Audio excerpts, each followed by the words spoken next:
Okay, greetings everybody. Thank you for your patience. My name is Paul Gullickson. I'm the Communications Manager for the County of Sonoma. We thank you for joining us today. Before we get started, I'd like to introduce our panelists today. We have Susan Gorin, Chair of our Sonoma County Board of Supervisors, as well as Supervisors Linda Hopkins, James Gore, Shirley Zane, and David Rabbit. We also have with us today Dr. Sundari Mace, our Public Health Officer, and Christopher Godley, Director of Emergency Management for the county. Also joining us from the Health Department today are Dr. Kismet Baldwin, our Deputy Health Director, and Dr. Mary Maddox Gonzalez. Also with us today are Paul Lowenthal, our Incident PIO, and Ben Nichols, our CAL FIRE Division Chief, who are available to help us with any questions. So we're going to start off with our normal update from Dr. Mace about COVID-19, and she also is going to talk a little bit about health concerns concerning the fire and evacuations. We then will hear from Chris Godley, and then we will take some questions for them before we move on to our supervisors and others. So with that, we will go to Dr. Mace. Dr. Mace? Great, thank you very much. Hello, I'm Dr. Mace, Sonoma County Health Officer, and I'm here to share the latest updates on coronavirus in our county with you.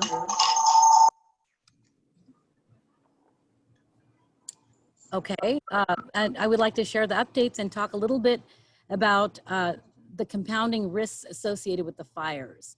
So here's the cases as of yesterday, August 18th. We have 4,662 confirmed cases, 2,000 are active, 2,596 have recovered, and we now have 65 deaths, up 8 deaths in the past 24 hours, which is really heartbreaking for the county. Now we have performed upwards of 90,000 coronavirus tests, an increase in 755 tests in the last 24 hours. This week, California added 5 more counties to the state's watch list. Sonoma County has remained on this list for a month and has not yet met the threshold to come off the list. And why is this? Well, Sonoma County has among the highest COVID-19 transmission rates in the state. Given that, we're particularly concerned about the potential for spread of the virus during this time of evacuations due to the fires. Those living in mandatory evacuation zones must evacuate, but as you do, we encourage you to continue to follow safety protocols. If you go to a temporary evacuation point, or if you are sheltering at a friend's house, please continue to wear your face coverings or masks and continue to practice social distancing and general hygiene measures. Right now, temporary evacuation points are available at the following locations: Westside Park in Bodega Bay, Veterans Memorial Beach in Healdsburg, Regal Ranch in Sebastopol, and in Santa Rosa, you can go to A Place to Play, Shoflin Fields, or Spring Lake Regional Park. For addresses of these locations and other information, please go to socoemergency.org. Here are some other things you can do to stay safe at this time. Sign up for Nixle alerts by texting your zip code to 888-777 or sign up online. SoCo Alerts is another way to stay informed. Sign up online. Make sure you have your go bag ready and by the door. Make a plan ahead of time. Watch emergency preparedness videos for ideas on how to keep you and your family safe at this time. All of this information can be found at our website at socoemergency.org. We do have a community question for today. With the recent fire outbreaks and keeping COVID in mind, what should I pack in my go bag? Fire season is clearly here, and I understand how this causes worry and fear in our community. Preparing an emergency go bag is very important, and having one ready can give you some peace of mind. Make sure to pack water, food, a flashlight, radio, first aid, and a change of clothes. Remember to include hand sanitizer and face coverings. Wherever you go, try to adhere to the guidelines of social distancing, face coverings, and hand washing. Thank you all, stay safe, and we will talk again soon.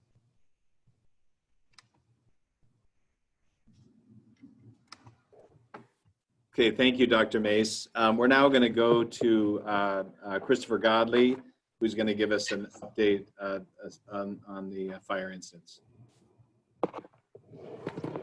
Good afternoon. I'm Christopher Godley, serving as Emergency Operations Center Director. At this time, the fires that we're tracking are, of course, the most notable fires are the Myers Fire, located far west Sonoma County. Again, I'll look for CAL FIRE to brief up on fire specifics, but it remains a dangerous fire with mandatory evacuations along the coast, north of the river to Fort Ross Road, and then south of the river are evacuation warnings in place. The Wall Bridge Fire, the most notable fire, is also continuing at pace, continuing to spread in a generally southerly direction, threatening the areas immediately north of Guerneville, including the Armstrong's Redwood State Park. And then we're also looking at the potential for the fire to continue to expand in new directions as the winds rise this afternoon, both in speed and shift direction from the southerly to a more easterly direction.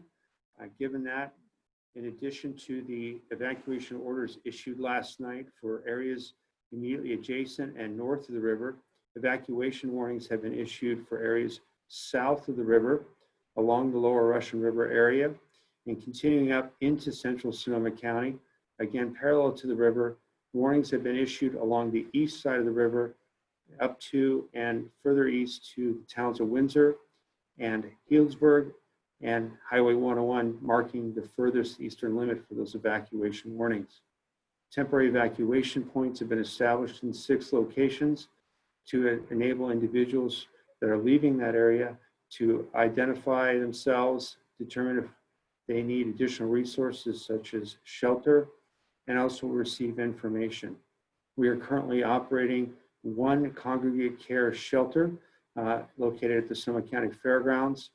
This is designed to support individuals that are not, of course, COVID positive or symptomatic, or as Dr. Mace indicated, generally potentially having COVID. Instead, those individuals were referred to other locations, as well as individuals that have underlying medical conditions or other challenges. Those individuals may be referred to other sheltering options, such as hotel rooms, but that's on a case-by-case basis. At this time, the county's Emergency Operations Center continues full operation with approximately 45 staff assigned, half physically present in the facility, another half located working in a virtual operations mode. That completes my initial notes.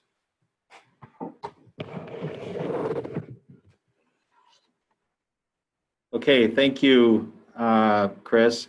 We're now going to go for questions for Dr. Mace and Chris Godley. And again, for those of you in the media, we'd ask you to raise your hands so I can call on you individually. And let's see, we'll start with Mary Callahan. Mary?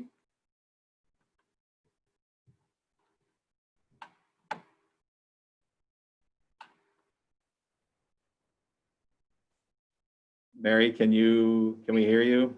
Unmute, thank you. Okay. Yes, I'm wondering if you can tell me at this point how many people you've been able to evacuate areas. I understand the warning and evacuation area at last check was about 11,300. I think it's expanded now. Are you anticipating any additional evacuations in the At this time, the evacuation orders, primarily north of the Russian River, as well as the warning areas that were issued this morning, constituted the 11,300 population. The new evacuation warning areas that were issued later this afternoon encompass approximately 4,000 additional individuals. So we're looking at close to 15,300 residents. But please note that does not include individuals that are transient through the area, such as our visitors, our tourists, that kind of thing. At this point, I would defer to CAL FIRE and the Sheriff's Department regarding future potential evacuation notices.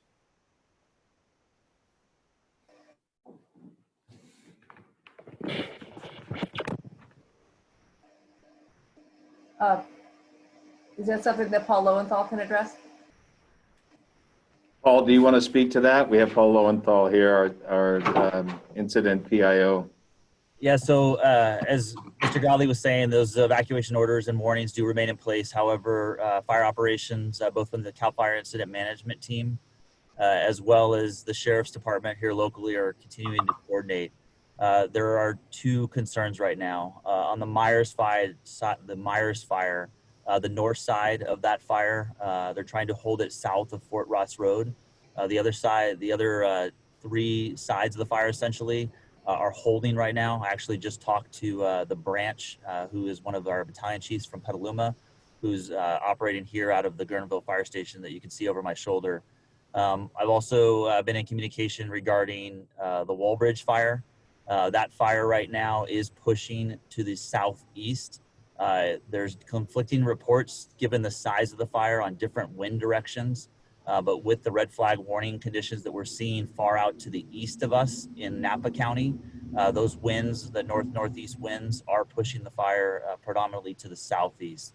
The goal right now is to hold the fire in between Sweetwater Springs and Mill Creek. Fire is along Sweetwater Springs Road right now and very visible from Guerneville. In fact, from the Guerneville area fire station, we can see up on the ridgetop flame lengths of 100+ feet right now. So very active fire behavior.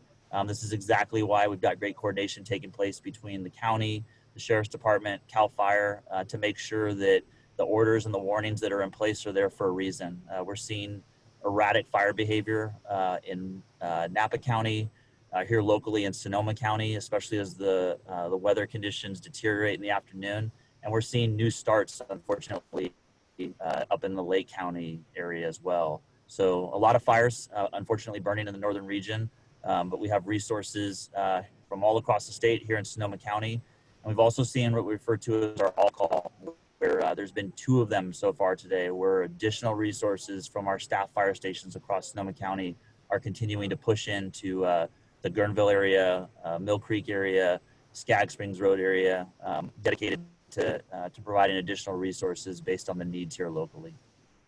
Thank you so much, Paul. Stay safe.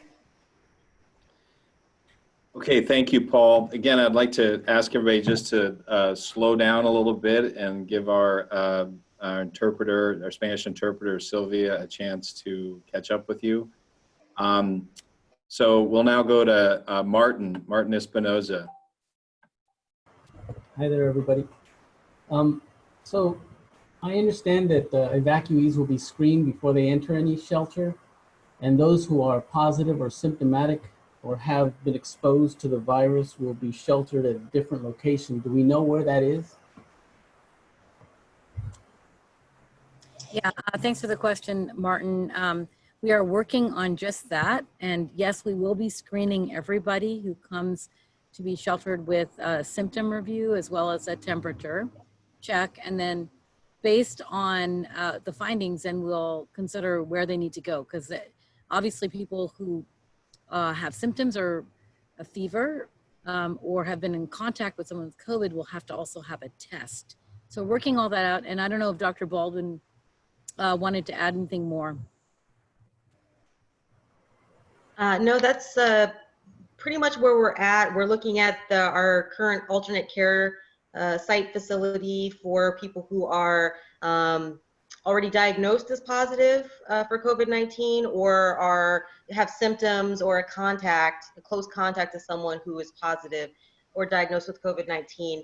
We understand that the current ACS is potentially in the line of the fire, so we're working on an alternate facility or an alternate site for people in the ACS to go, and then consequently our positive cases and contacts to go also.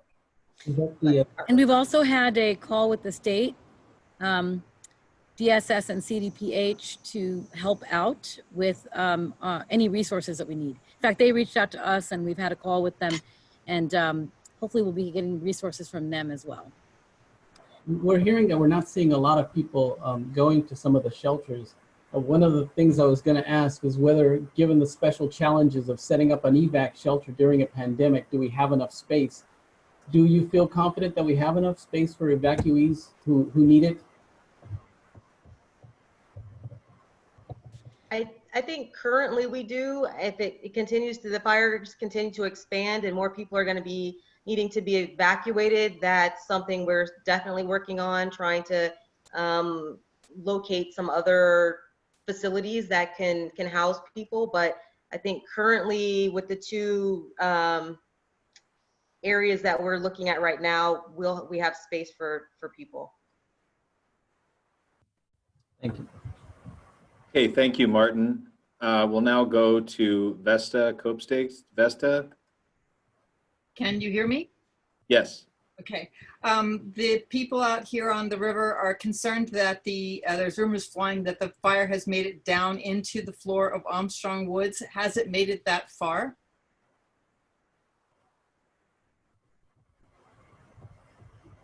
Did you hear that? Christopher, do you want to address that one? Do you know? Anybody know? You might be on, Christopher, we can't hear mute. you. Oh, his microphone may not be working. He's having problems with his computer. Paul Lowenthal. Is Paul Lowenthal still on the call with us? Okay, we were told, Vesta, that the fire had reached the northern reaches of Armstrong Redwoods, and that was obviously concerning. We had not heard that it reached the floor, but we can check on that for you. Okay, I think that's one of the most immediate concerns for people out here. And I think that probably covers the most. The rumors fly. Is there a site where people can go to see the fire other than the cameras? Is there a satellite dish flight that site that we can go to see where the fire is, to get a little more idea of what the wind is doing to it? We've been sharing a lot of links on a lot of as updated as you can get, but people actually want to see. And so I'm hoping that there's something that's a little more current. During the October 2017 fires, there was an active fire map, but this mostly we're just dealing with zones right now and little dots on a map. Is there anything that's a little more accurate than that? That's more like the October 2017 fires, that resource?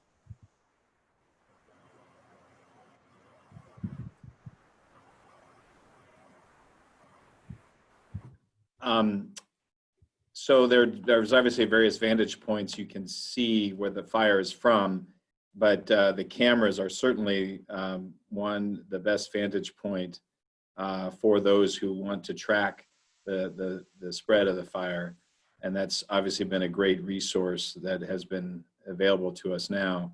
So I'm not aware of any other vantage point that is available to the public right now.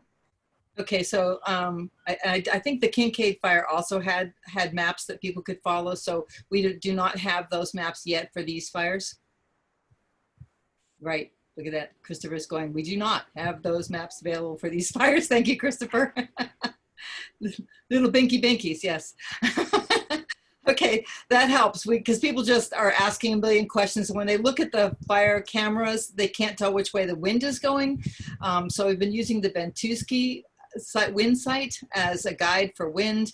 Any more links that you have that are available so people can feel a little more confident, or the containment, like they say, how many acres, how contained is it? Where do we find the information on how many acres and how contained each one of these fires is?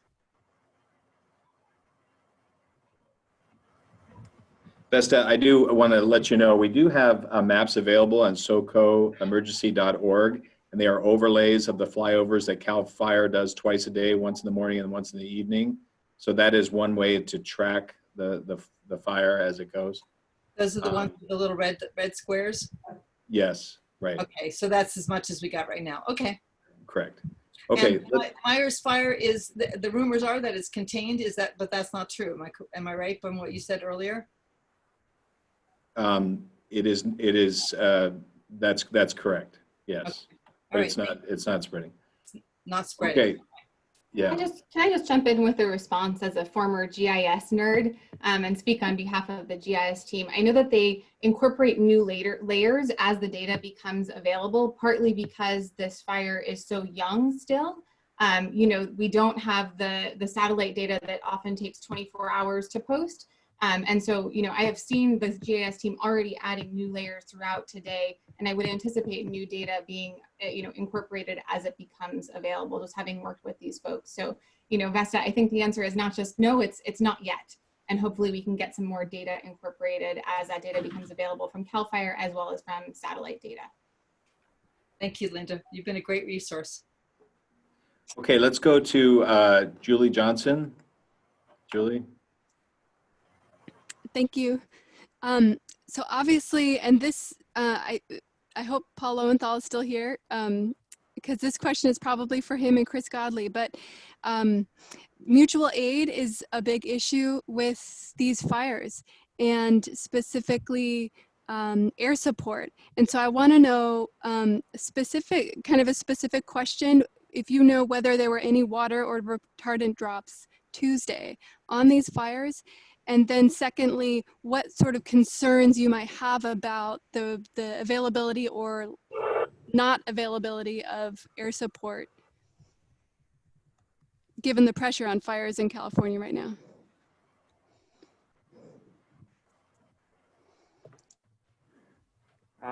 This is Chris Godley at the EOC. I don't have awareness of the tactical deployment of CAL FIRE or local fire resources, especially regarding aircraft on Tuesday.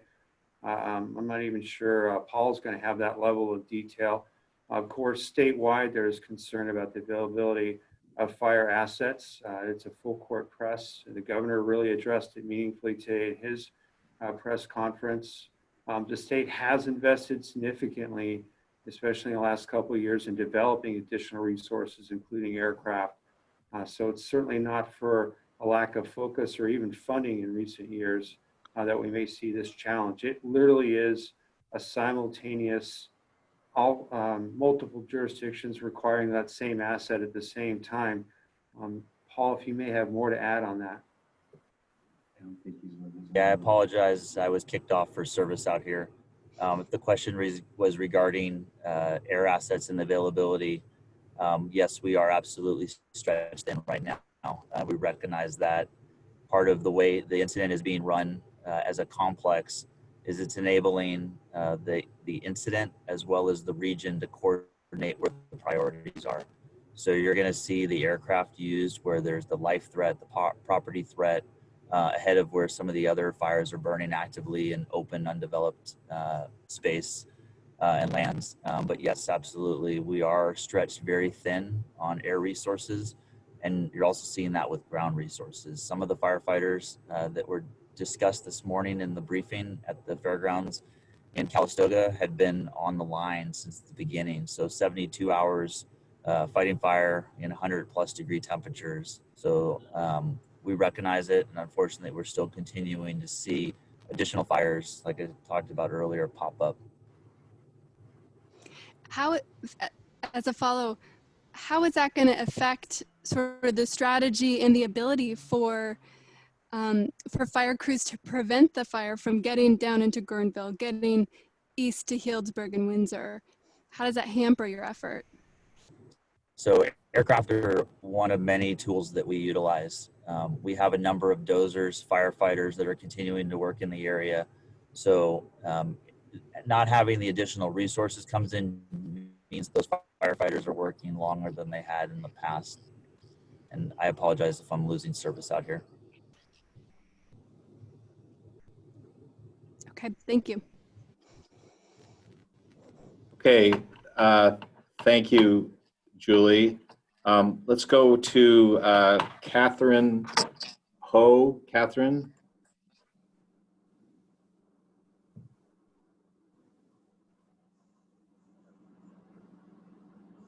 Catherine, can you hear us?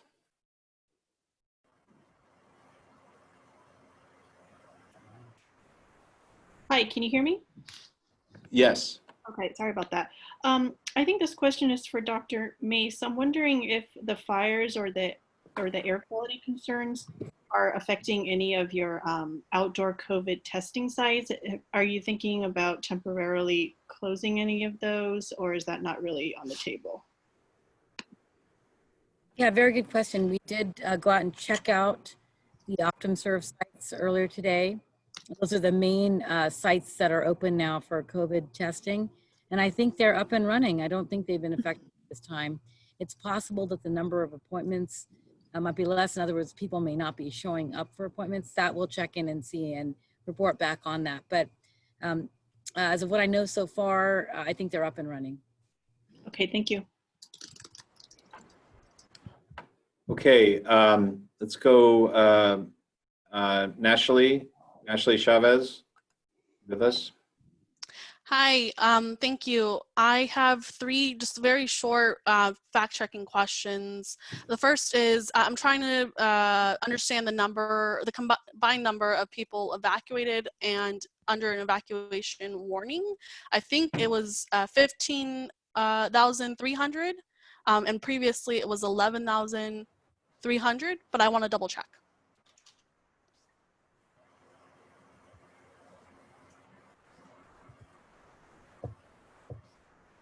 Hi, Chris Godley here, getting at the EOC. Relative to the numbers, the earlier number of 11,300 was the product of an analysis of census data for those areas subject to evacuation orders and evacuation warning as of about noon today.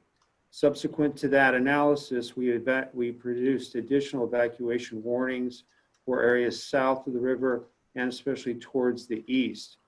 Though that would account for the increase in the number, we are looking for a more formal analysis again of each, and now the entire aggregate total number of evacuation, both orders and warning zones using census data. But that's a low priority relative to ensuring that we issue the warnings and update our GIS maps on behalf of CAL FIRE. And can you, I'm sorry, what is the current combined order and warnings count? It's approximately 15,000. Okay. The other question that I had, it was for Paul Lowenthal. You said that the winds are pushing the fire. I think you said that they were northeastern winds. And I'm curious if you could say again where those winds were pushing the fire. Yeah, so predominantly after speaking with the branch chief that we have out here, which is Chad Costa from Petaluma Fire, the fire is pushing to the southeast. So the Walbridge fire right now is pushing into the Sweetwater Springs and Mill Creek Road areas. They're trying to hold it in those two locations, but there's a lot of significant fire activity. So there's a lot of firefighters on the ground actively engaged in firefighting and protecting structures in that area and trying to hold it from continuing to push down towards the Hacienda and Rio Nido area. My last question is, does anyone have an updated anchorage for either of the two fires in Sonoma County? So we get that question a lot, and it's a very good question because people see the growth, they see the volume of the smoke, the plumes. We officially update the acreage in the morning and in the evening. We try to map those and make them as accurate as possible, and so the focus remains on using those aircraft to fight fire for different missions related to the fire activity and the attack. But as needed in the morning and the evening is when we'll release those two official acreages. Obviously, from the activity that we're seeing here in Guerneville, I do expect to see the 1,500 acre that we had for the Walbridge fire grow significantly this afternoon. Thank you so much.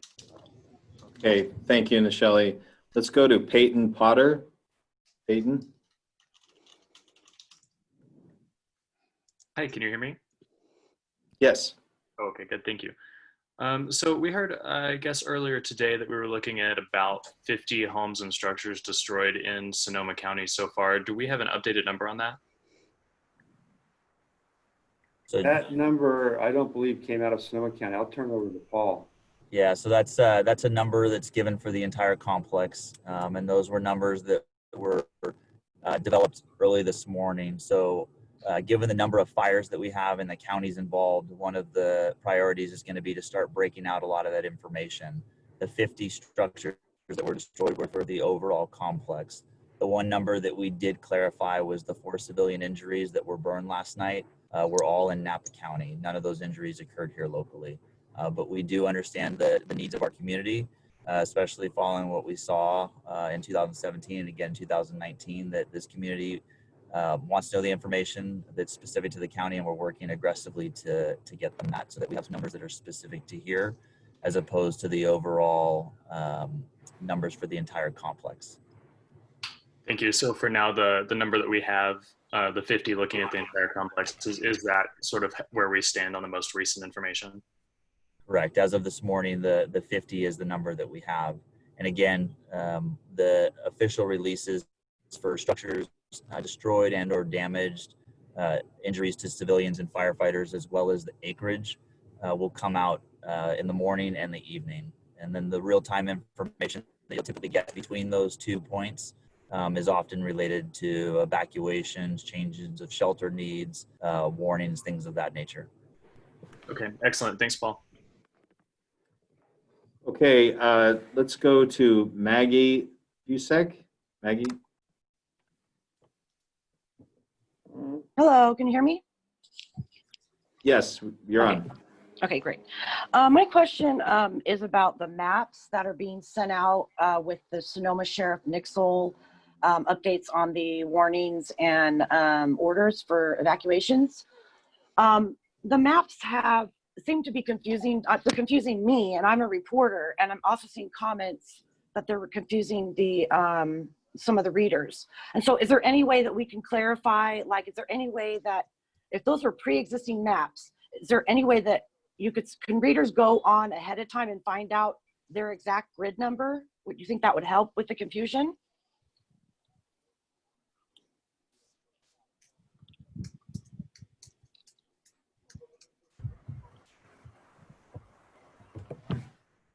Maggie, we have our map expert here who is going to, Carly from our PIO team, she can explain a little bit about the maps. Okay, great, thank you. So we just added a new overlay, our GIS team did, to the maps. That includes all of the evacuation zone numbers. So if you go to the interactive map on SoCo Emergency on the homepage, you'll be able to see what all the numbers are, which ones are in evacuation warning areas and which ones are in evacuation order areas. It also lists throughout the county the evacuation numbers that the sheriff office uses for issuing evacuations. Okay, great. So just that one question I had about, is there any way that current residents of Sonoma County can find out what their grid number is by going on ahead of time? Is that possible for them to do? So they could go on the map right now and find where their home is, and on there it will identify the zone number. Okay, perfect. Thank you. Yeah. Okay, we're going to take just a couple more questions, and I encourage any questions before we let our Dr. Mace and our other health experts go. And I know Chris Godley has to get back to work too. So, and we want to hear from our supervisors. So, well, just one quick clarification I have about please. Testing center. So the Petaluma testing center was not affected. However, last night the Santa Rosa site was notified that where they were was going to be turned into an evacuation center. So they did move to a different site, and they did lose about 3 hours of testing time. And it's been noted that less people kept their appointments, as I suspected today, probably due to the smoke and the air quality and all that. So just a clarification. Great. Thank you very much. Okay, Jeremy Hay. Jeremy, are you with us? Yes. Can you hear me? Yes, you're on. Thank you. This question is for Paul. You broke up a little bit just a moment ago, and I wanted to confirm that what you said was, I do expect to see the acreage of the Walbridge fire grow significantly this afternoon. Did I get that correctly? Yeah, given the fire activity that we're seeing, that's very visible from the valley floor, as well as the winds that we're experiencing, we do expect to see significant fire behavior and growth both this afternoon and potentially overnight again. That's what we saw on both the Meyer and the Walbridge fires yesterday. They picked up significantly in the afternoon, and then they also picked up in the late night hours and overnight. So the incident, as part of the briefing, anticipated similar conditions tonight and again overnight as well.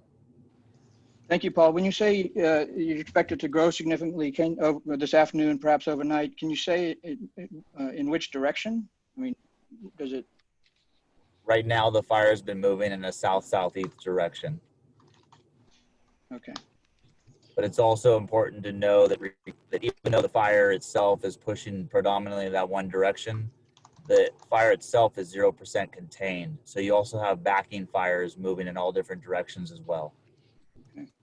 Last question is, have you today experienced any significant progress in any significant way today, or alternately any serious setbacks that you can describe or let us know about?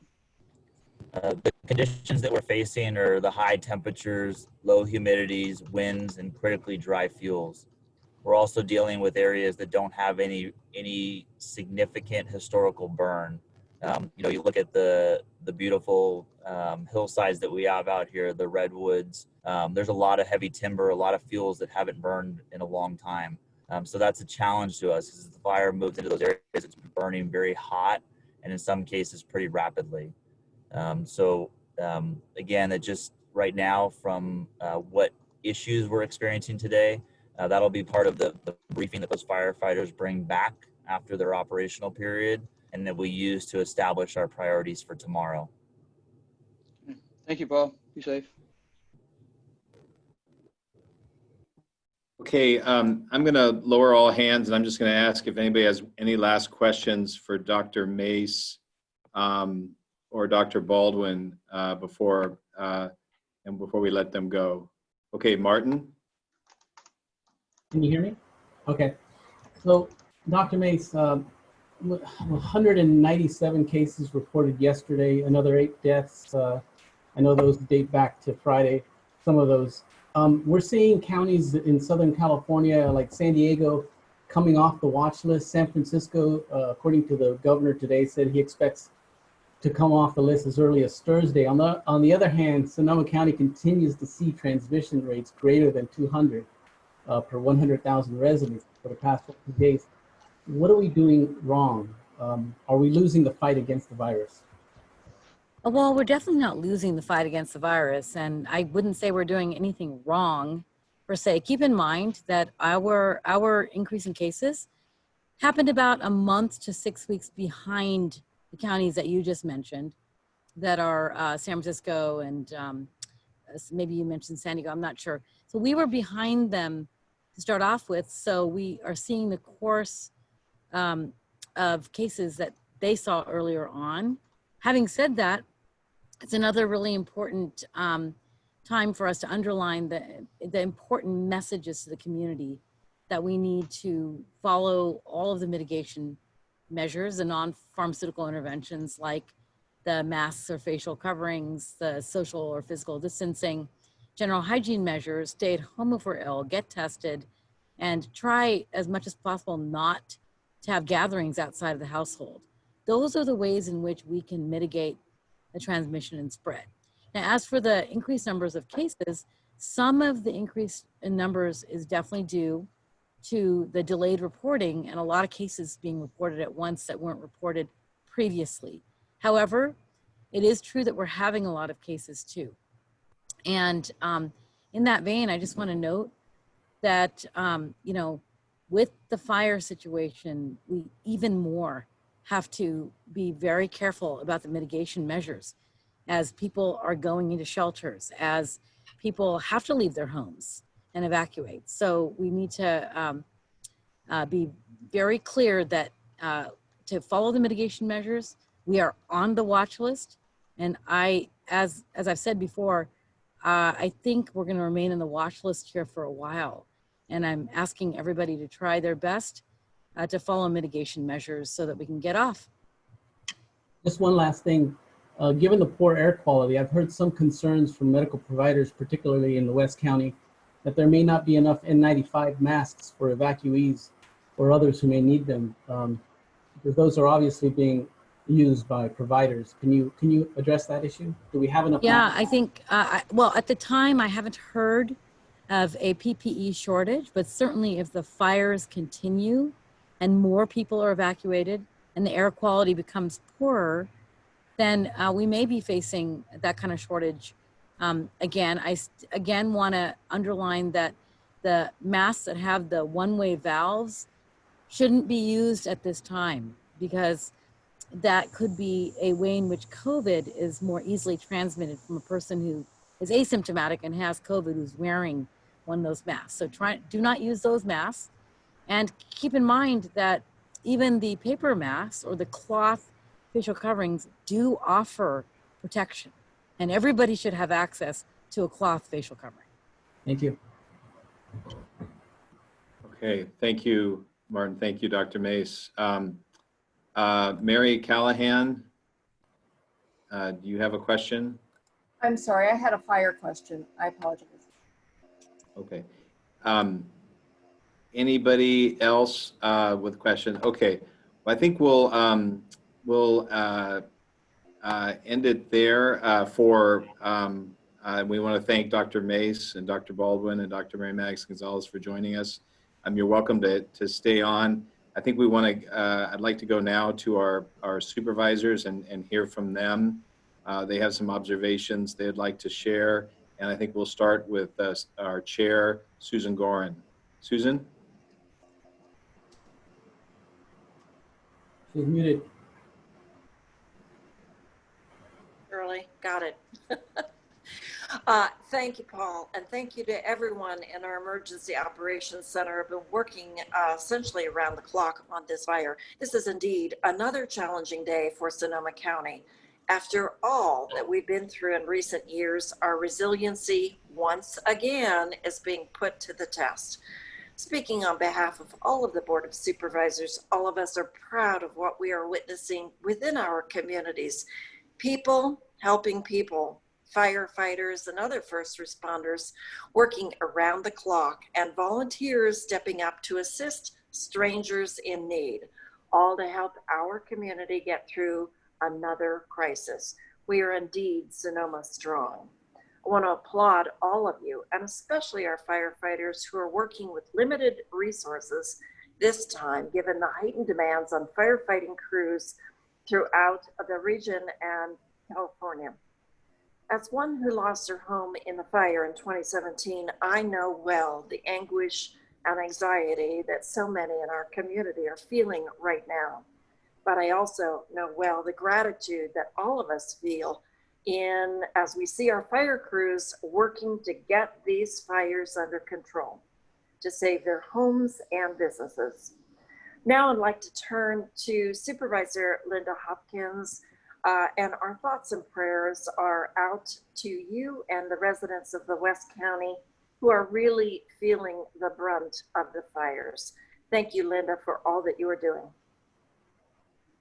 You know, I just want to talk to anyone who is listening in person to person right now.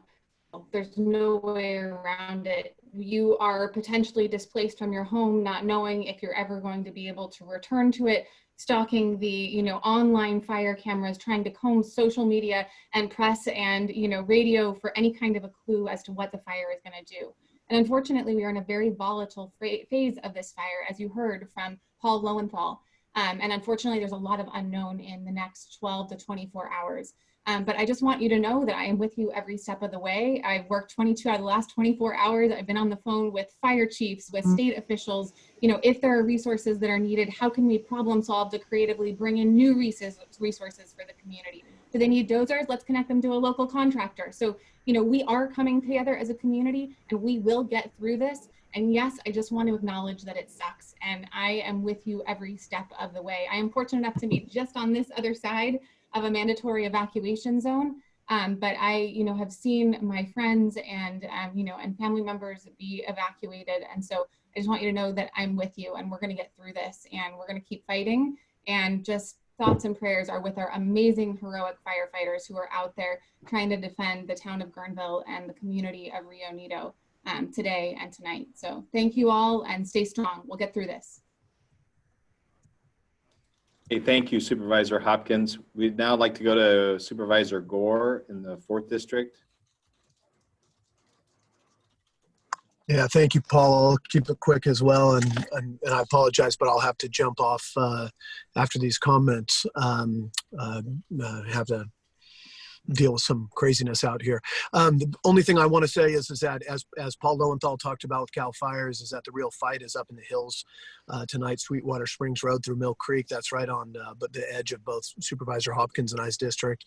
But there's of significant concern for me is the one that they're throwing the air resources at, which is the Skaggs Springs Road. It doesn't have a name yet, but the reason that all those resources are going there is because that's just another significant blaze that, if it keeps pushing down, could create another 2 fires coming together into a bigger complex throughout that whole area. So in addition to that, I just want to address that the evacuation zones, because of the wind now pushing a west wind pushing east, the evacuation zones are right up against the town limits of Windsor and pretty close to the city limits in Hillsburg. At this point, there is no projection of extending evacuations into that town and that city. But as we always say, the conditions can change in a heartbeat, and that's why people don't give absolutes when they're talking about fire behavior, because it can do what it needs to do. But out of an abundance of caution and our full support, learning from our 2017 fires, is we get evacuations in, we get people out of the way so that the firefighters can do the work that they need to do.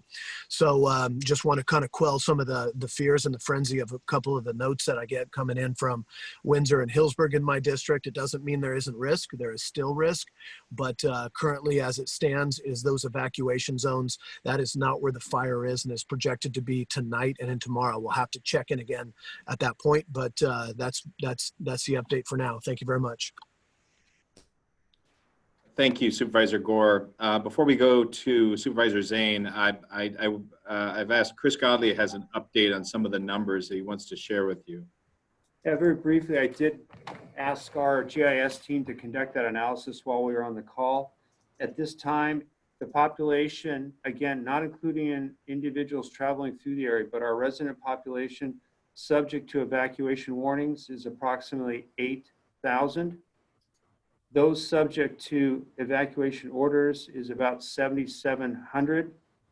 So we're looking at fairly close to about 15,700 residents in Sonoma County are subject to evacuation orders or warnings at this time.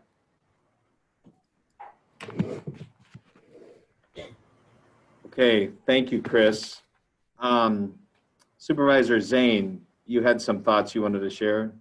Yeah, a lot of people contacting me today about they're having PTSD symptoms, given the fact that in the less than the last 3 years, we've gone through the Tubbs and the Kincaid fires. And just wanted to share a couple of brief resources. First of all, thank you for taking care of your loved ones and your neighbors. Keep reaching out to them. Want to thank my colleagues too for all of our experience, unfortunately, but all their dedication to serving our county right now. So 2 quick phone numbers to share with you. We do have a mental health warm line that's available from 10 to 7 every day with real therapists that are there, and they can give you resources as well. And that's 565-2652, 565-2652. You can find these phone numbers also on socoemergency.org. And then if you are somebody who's actually under mental health treatment and you're having a really hard time, you can also call the Crisis Stabilization Unit. And that phone number is 576-8181, 576-8181. We are having some extraordinary times right now with joint emergencies with COVID-19 and now the wildfires in northwestern Sonoma County. So take very good care of yourself. Know that those feelings that you're experiencing, all of our anxiety and everything else is very normal given the circumstances. But there is help, and don't forget to reach out to your neighbors and your loved ones in these incidents. Thank you. Great, thank you, Supervisor Zane. Thank you for sharing those phone numbers. And I want to introduce Supervisor Rabbit, who was chair of the board. We went through the Kincaid fires a year ago. Supervisor Rabbit? Muted. You're on mute. I apologize.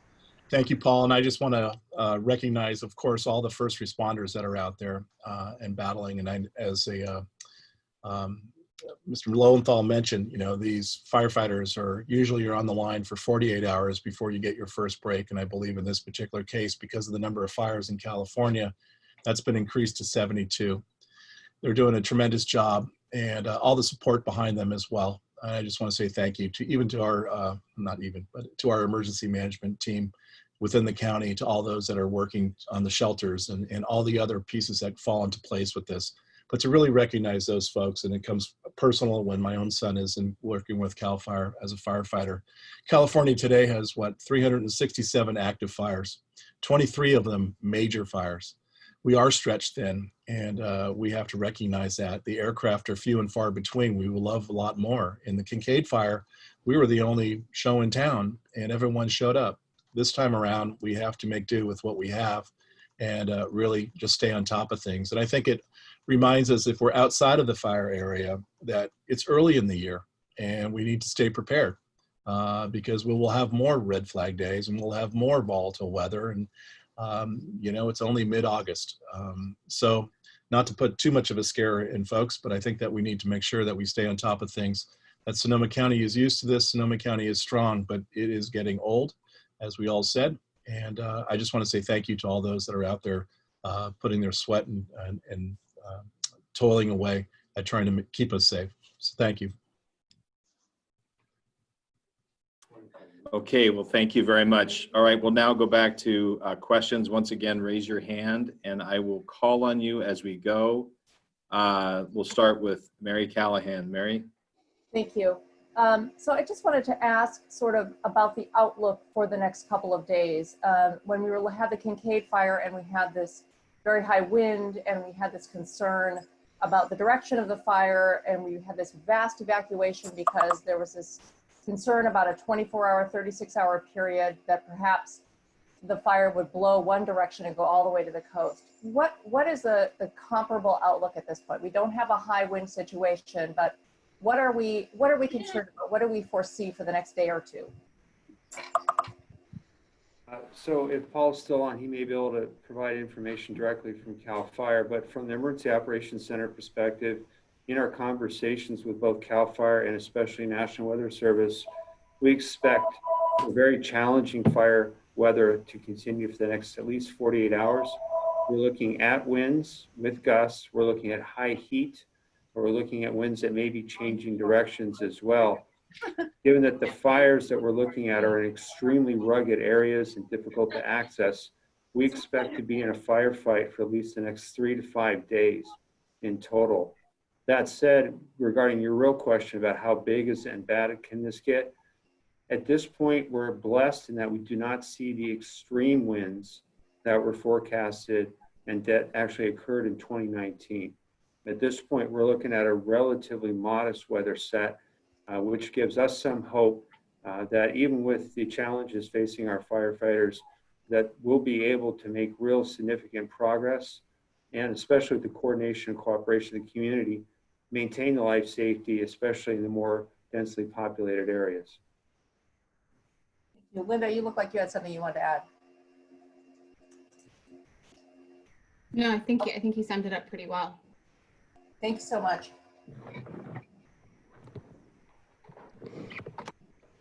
Okay, let's go to Julie Johnson, and then after that, we're going to need to let Chris go. So, Julie. Thank you. So we all saw what a big firefighting force could do in 2019 with the Kincaid fire, and we don't have the benefit of that right now. And so I'm wondering for the supervisors, especially I think Susan and Linda, Susan is the chair and Linda because of the way your district is affected, and all the others as well, like what have you been doing today from your position to advocate for more help for Sonoma County? And kind of as part of that, I want to know what your biggest concern is about a lack of mutual aid. And let me just answer on behalf of all the supervisors. We are being inundated with folks, as Shirley said, experiencing PTSD, certainly in Sonoma Valley, because we were directly affected by the complex fires in 2017 and then enshrouded with smoke from the 2019. And we are grateful for all that the resources that came in to knock down the 2019 fire, but it took a week and a half to make that happen. And Supervisor Hopkins, I know that you've been outreaching to other folks for additional resources. Yeah, I want to acknowledge that this is an extraordinarily different situation. I was on the phone with CAL FIRE Chief Jones earlier today and just hearing about the tremendous number of fires that are burning throughout the state of California. There is no there. There are no more resources to call in because every single one is being deployed to a life safety situation. I have a friend who had a farm outside of Vacaville, and unfortunately that's the right sort of word is had. It burned to the ground. She got out with her dog and her husband, and that was it. Her house, her barn, her goats that she has spent decades of her life breeding, her beautiful dairy goats. So we are in a crisis response situation that is actually similar to the 2017 wildfires in terms of the sudden and massive demand for resources all throughout our region.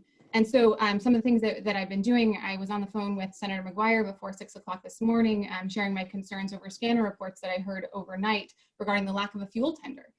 You know, we had folks who were out on fire engines on the front lines of the fire trying to get a sense of which way it was going, and they were being told to conserve their fuel because there was they were unable to provide a fuel tender to come out and refill their gas tanks.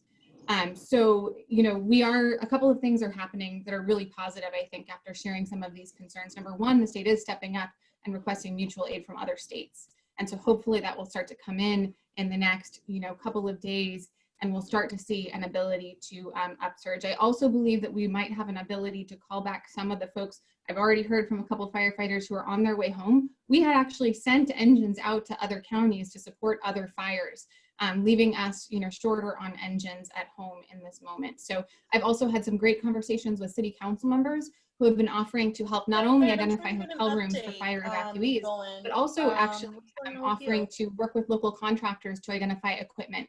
And I shared that with Sonoma County Fire Chief Hine, as well as Chief Jones. And so we're going to be getting a contact to be able to potentially execute some contracts with local contractors who do have dozers and other equipment available. So we are trying to pull out all of the stops, utilize every scrap of, go to it energy in our community and try to find creative solutions. That's what we're doing right now. And I will say that those firefighters, God bless them. I mean, Supervisor Rabbit hit it out of the park. They have been working without any kind of a break. And, you hear them talking on the scanner overnight. Can we release this crew? No, we can't really release this crew. Well, they've been on for 72 hours. So they're bone tired and they are working to fight and defend our houses anyway. So I'm endlessly grateful to them. And I would just add, there are parallels between the 2017 fires and this fire. The resources being diverted to Napa County, at least initially in 2017, and leaving Sonoma Valley a little spare of resources. Confusion with a couple of incident commands going on at the same time. Certainly private contractors being drawn into and asked to create the dozer lines were essential for saving Sonoma Valley and preventing that fire from coming down into the city of Sonoma. So it's all hands on decks. We really appreciate CAL FIRE and all of the historical memories that we have in helping us navigate through this until we do get some additional resources. Yeah, and I just wanted to add also, Julie, that I think one of my major concerns is how this is impacting our seniors, given the fact that so many of them have been isolating in place and very, very declining because of that extreme isolation for a long time now. And we see also the infection continue to be spread at some of our residential care facilities. So for me, I've been working on with health to make sure that we have coordinated health care and we are operating it, by the way, not the Red Cross, at the evacuation center, and also trying to secure a place where we can have people safely from the residential care facilities evacuated, so that there isn't more spread of the COVID and that they are in a safe place. We do have a lot of residential care facilities and included in the West County. So it's important that we get that coordinated care, and it is an all hands on deck. I was the chair during the Cubs fire, and it's a little unbelievable that we're back here again, honestly. But here we are, and we're getting better at it. That's about the one good thing I could say. Yeah. Thank you. Okay. Thank you, Julie. We'll take just a couple more questions, and then we'll call it a wrap. Mary, did you have another question? I think I'm good, actually. Thank you. Okay. Vesta, you had one more question? Yeah, I had put it on the chat. Can we share a link to the recording of this so that we can send it out over social media? Because it's a long meeting, and I tried to record it on my cell phone, parts of it, but it ain't gonna work. So I'd love to have a link that allows me to give the entire recording to people on social media. Yeah, we were recording this on Facebook, and there should be a link available for you from this County of Sonoma Facebook page.